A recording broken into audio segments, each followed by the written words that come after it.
Hello and welcome to Election Brief with me, Araba Kumsi. Coming up in this edition, fresh ideas, attacks on the two main political parties and a loud appeal to be given a chance. 6 independent presidential aspirants come face to face in the maiden Imani Africa JoyNews debate.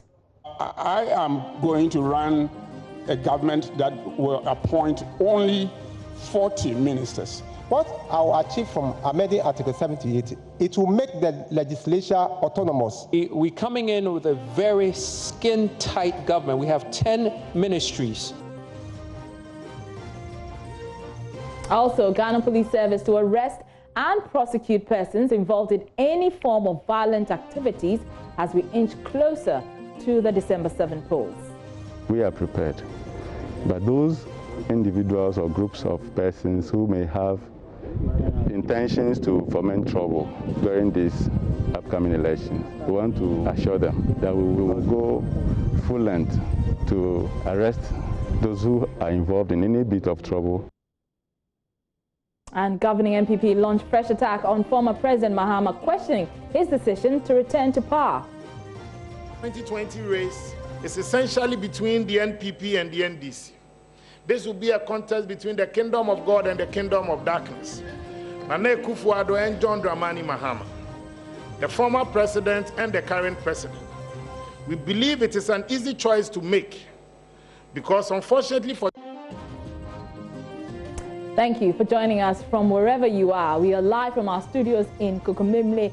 We are also on your digital TV, DSTV channel 421, GoTV 144, also on YouTube and on myjoyonline.com.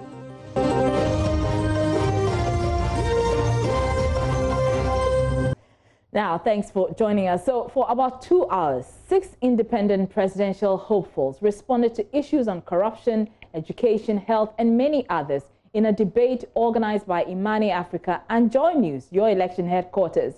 The program, moderated by head of our political desk, Evans Mensah, and editor Emefa Apau, saw most of the respondents vowing to break the monopoly of the MPP and NDC in Ghana's politics. Here are excerpts. My name is Samuel Furiampofo.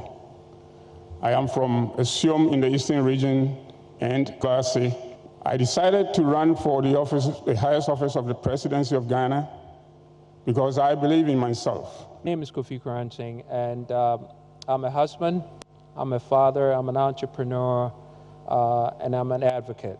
If we took an approach of a science-based, data-driven, human-centered consciousness to leadership, we will solve all our problems. And that's why I'm running for president. My name is Carl Ebo Morgan. I'm from the Central Region, and I'm a political psychologist. At this point of time, the country is at crossroads that I said earlier, and we need to change these establishment parties that have caused all our woes. My name is Onipayede Osumte. I was born at Asisawa. I think it is time we listen to some of us that we can be able to offer an alternative to fix the economy. My name is Mari Kofi Gyan. I'm a chartered accountant, a development expert, and a lecturer. Every Ghanaian watching this today has one of the biggest decisions to make.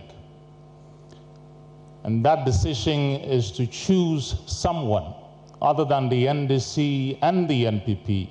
The 1992 Constitution gives enormous powers of appointment to the president. Over the years, successive governments have been plagued with what has now come to be known as family and friends government. How would you fashion out a governance system that avoids nepotism in favor of merit and inclusion?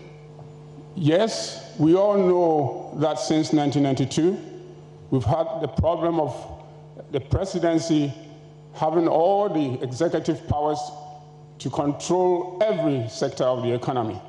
The president has all the powers to appoint more than 4,000 executives, and that has never been the right thing for Ghana.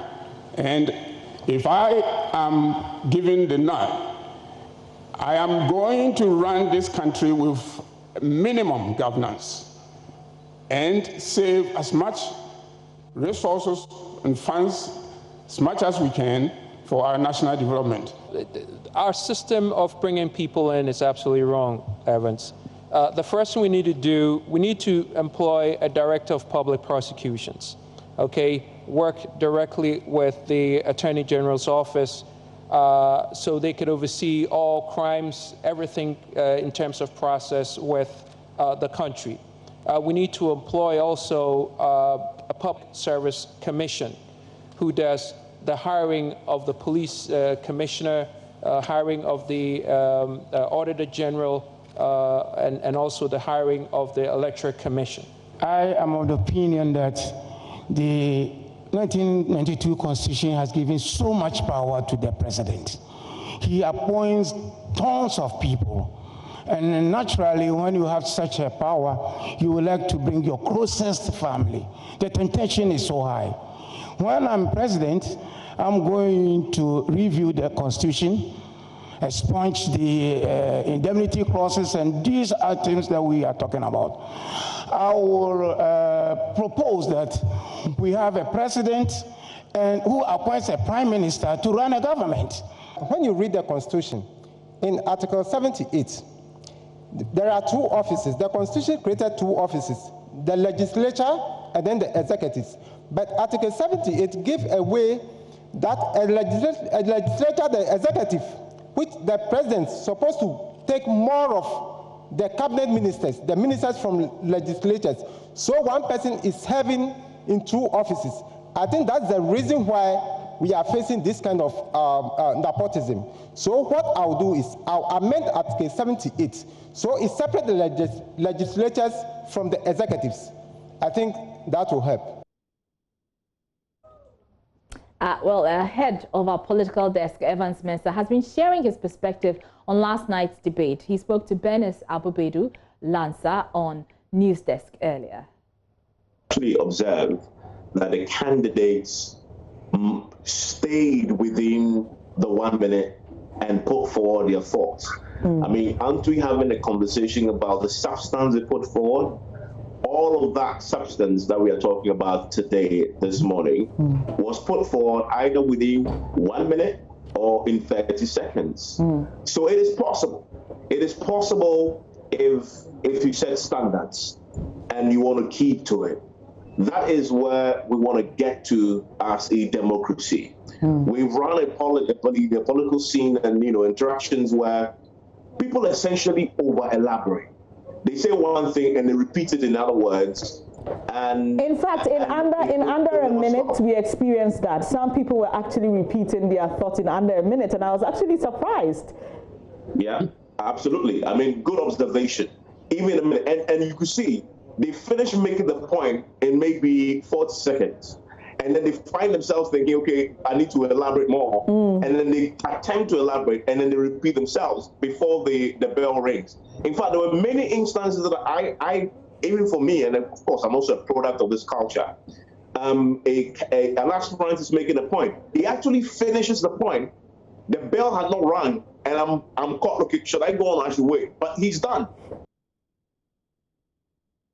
Let's go on to Zoom now and speak to Dr. Kobi Mensah. He's with the University of Ghana, and he joins us for his perspective on that. First of all, I need to ask, did you watch, and what's your own assessment? Ira, thank you for the question. I actually, had a snippet of them. Didn't actually watch the entire, session. I suppose that, like many, substantial. I think that they preferred some kind of ideas that were really refreshing as the program was actually built. And then I think that they sort of added some new dimension, to the usual that we have always had. So I think it was quite impressive. The only thing is that the awareness or the publicity of it was very, very minimal. And of course, at the event, they almost build as though they are afterthoughts of the political process. So I think that if we can intensify, this particular program, maybe cycle on cycle, perhaps we could actually make the impact that we want it to be. But currently, unfortunately, it's on the fringes of the main election. Hello? Right, yes, good. I'm still here. I thought you were off the line because of the poor connection, but good to have you there still. From where you sit, what has been the impact of independent presidential candidates in our elections? Well, Arba, over the years, we haven't actually had, much impact. Obviously, one is because of our electoral processes. I mean, whenever you have a first past the post, it is very difficult for you to have, candidates that actually go on independent position to make a huge impact. I think, secondly, also the reason why we haven't actually had a major impact is because majority of the independent candidates themselves do not actually come across as they're serious. The reason being that, obviously once you go independent, you have even removed one of the variables that make you competitive, because party, political candidates, they already have a machinery, and therefore they have the absolute distribution capacity to actually send their products or send their candidacy to almost every corner of the country. So immediately you go independent, you have almost removed one of the most important elements in marketing, which we call distribution, that of your pain. And so you would have to make sure that you put that variable back, i.e. having a very strong, volunteering system where people can voluntarily, send your message, send your product, into the communities. The candidates, when they come in, they don't come in.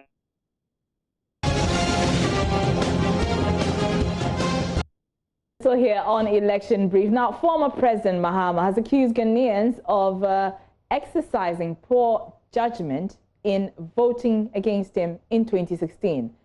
Those are the words of national organizer of governing MPP, Samir Uku. Mr. Uku observed that in spite of the massive transformation of the Ghanaian economy under the Akufo-Addo administration, the NDC flag bearer still believes the electorate made a mistake, a comment he described as a slight on the integrity of the electorate. At a news conference yesterday, he highlighted the major flaws of the Mahama administration and asked Ghanaians to reject the former president. December 2020 race is essentially between the NPP and the NDC. This will be a contest between the kingdom of God and the kingdom of darkness. Nana Akufo-Addo and John Dramani Mahama, the former president and the current president. We believe it is an easy choice to make because unfortunately for John Dramani Mahama and what he would like you to believe, the people of Ghana do not have a short memory. We remember like it was only yesterday. Last week, when John Dramani Mahama went to Savannah region, yes, the Savannah region, the region he promised but could not deliver, and Akufo-Addo promised and delivered. There he outdoored his campaign message for 2020, which we want Ghanaians to study and study carefully. He says on December 7, 2020, God is going to speak. The people of Ghana are going to speak. And the NDC government will come back and continue the good work that is started. Ghanaians, the former president is questioning your judgment. Yes, he's saying to you that he did not make a mistake with the incompetence that he exhibited in office. First, as vice president from January 2009 to July 2012. And second, as president from July 2012 to January 2017. But that you rather made a mistake with your poor judgment by giving him the biggest defeat ever, suffered by an incumbent president in the nation's history. The question Ghanaians are asking former President Mahama is this: what good work were you doing that Ghanaians should vote for you to come back to continue? As Vice President, His Excellency Alhaji Dr. Mahmoud Bawumia asked yesterday, what did John Mahama do for the youth of Ghana in the 8 years that he was in office, 1 as vice president and 2 as president of our republic. What was so good about John Mahama's leadership that he believes today that he deserves to come back to continue? Is it the 5 years of doomsday? Is that the good old days that we want voters to remember? Is it the high rate of unemployment? Is it his decision to give over 75% of Ghana's entire deposit of bauxite to his younger brother, Ibrahim? Is it his decision to oppose the free SHS? Is it his decision to give a 4.6 billion interoperability contract to his friend Roland Agamburi, only for the MPP to come, cancel it, and do the same thing for $4 million?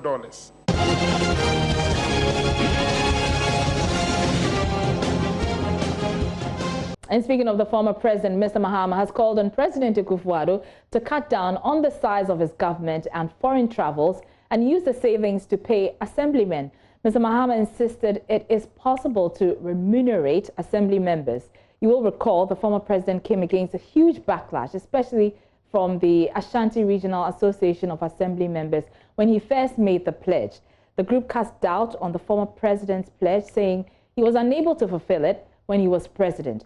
But during a meeting with the Civil and Local Government Staff Association Ghana, CLOGSAG, in Accra yesterday, Mr. Mahama called on government to reduce privileges ministers enjoy and channel those resources to assembly members. He observed that the progress made in decentralization has been rolled back in the last 3.5 years. And lately I've talked about remuneration of assembly members. I think that this will motivate them to do their work even better. Currently, they receive a meager sitting allowance anytime they are called to come and sit. And we all know what assembly members go through. And so I have proposed that we cut down the size of centralized government, reduce the number of ministers and the privileges they enjoy, and channel those resources towards remunerating assemblymen. We can do it. And they're going to perform a very important function in terms of births and deaths administration. And I've said that in 2019, the presidency, in 9 months, spent 69 million Ghana cedis on foreign travel. 69 million cedis on foreign travel. If the president travels less, if you give each elected assemblyman 1,000 Ghana cedis a month, there are 5,500 of them. It will cost you 66 million Ghana cedis for the year to remunerate assembly members. And so, yes, if there's a will, there's a way. And we can find the resources to remunerate them. And we remunerate them so that they can do their duties as assembly members, where they get a knock on the door early morning because a woman is in labor, and they have to help to facilitate her transfer to a hospital, and the numerous things that they have to perform. Now let's turn our attention on the National Peace Council, which is calling for collaboration among political parties in the country towards bringing an end to electoral violence. It says it's time for political parties to build trust in state agencies mandated to crack down on the activities of vigilante groups. Chairman of the council, Most Reverend Emmanuel Asante, who was addressing an advocacy workshop on Vigilantism and Related Offences Act in the Ashanti region, said, as key stakeholders competing to lead the development of the country, if politicians do not prioritize national interests ahead of their parties, the very people whose mandate they seek will suffer the consequences of electoral violence. We must have the trust and believe in our institutions in this country. If we will continue to behave the way we are behaving, that as soon as I'm in opposition, I do not trust all the institutions. I think the institutions are there for the government. We're not going to get anywhere. If I'm in government and somebody is also cracking the whip, and it has to do with somebody within my party, I shouldn't think that the person who is doing it is against my party. That's why they are doing that. That's where the trust deficit comes in. Let us allow institutions we have put in place to operate in accordance with the laws of the land, and there will be peace in our country.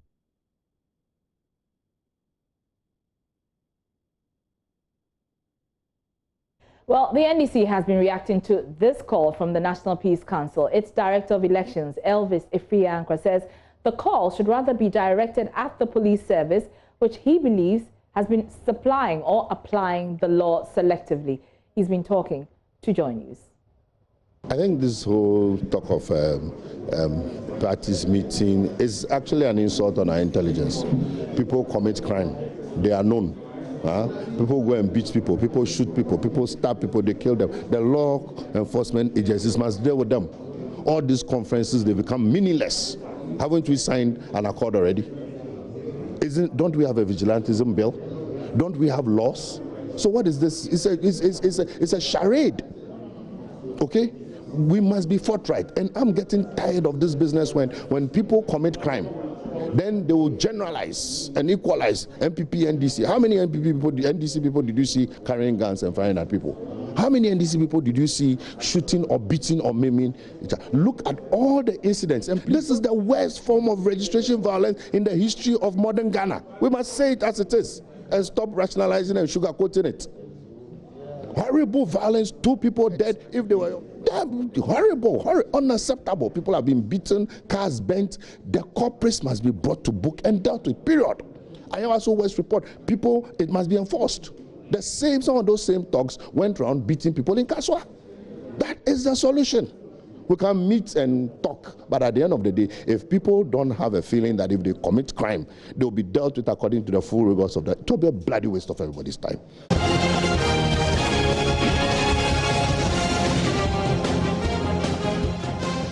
And speaking of the police, the Ghana Police Service says it will arrest and prosecute persons involved in any form of violent activities as we inch closer to the December 7 polls. The police is, however, asking the public to furnish them with information when needed. The Volta Regional Police Public Relations Officer, Prince Dogbache, made these remarks after receiving PPEs and other items from officials of the whole service center. Fred Kwame Asare has more. The items included a tabletop fridge, 2 sets of split-room air conditioners, 2 televisions, a water dispenser, 2 ceiling fans, and 2 packs of sanitizer. The presentation forms part of the CHY Mall Whole Service Center's corporate social responsibility aimed at enhancing the working environment of the police in the Volta region. Dixon Akahu is the manager of the GH Samdik Service Center in Ho.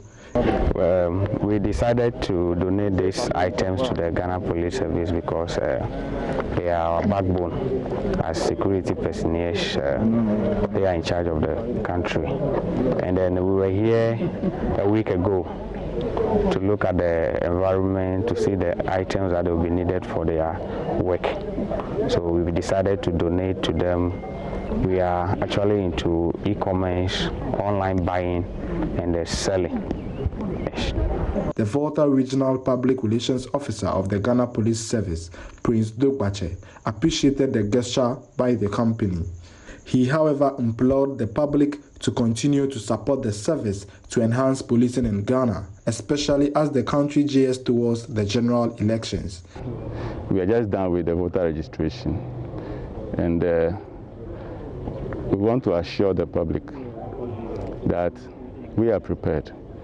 But those individuals or groups of persons who may have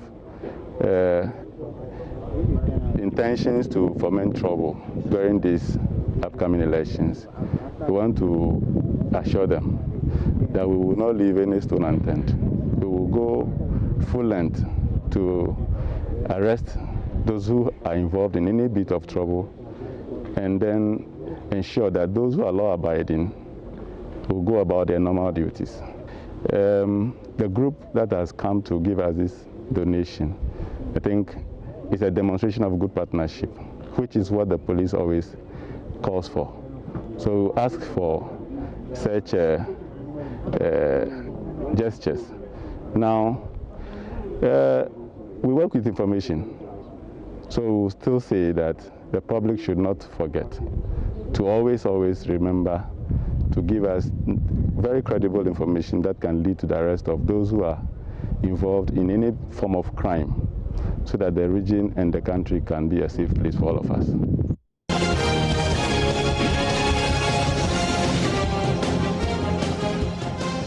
Now, fire has gutted the Electoral Commission's office located at Sapeiman in the Gan West municipality. The blaze, which started about 2:30 at dawn today, is said to have consumed almost everything in the building, which also serves as the regional office of the election management body. Officials of the fire service and the Ghana Police Service have begun investigations to ascertain the cause of the fire. In the last few hours, the commission has released a statement on the matter, and it reads, the Electoral Commission has confirmed that there was a fire outbreak at its regional office in Sapeiman near Accra in the early hours of today, Friday, 14th August 2020. The fire struck the storage facility of the Sapeiman office and destroyed a number of used items, including old forms, ballot boxes, and referendum stationery. The fire did not affect the main administration block. Personnel of the Ghana National... Well, the commission entreats the general public to ignore the falsehood being peddled on social media to the effect that its data center was destroyed by the fire. The Electoral Commission assures the general public that its data center is safe and secure and is working closely with the fire service and the security agencies to unearth the cause of the fire. And on that note, we wrap up Election Brief. That's it for the week. We return same time next week. Remember, it's always 1:30 p.m. to 2 p.m. every weekday. I'm Marva Kumsin. There's more news on myjoyonline.com. Up next is Nathaniel Attel with Sports Today.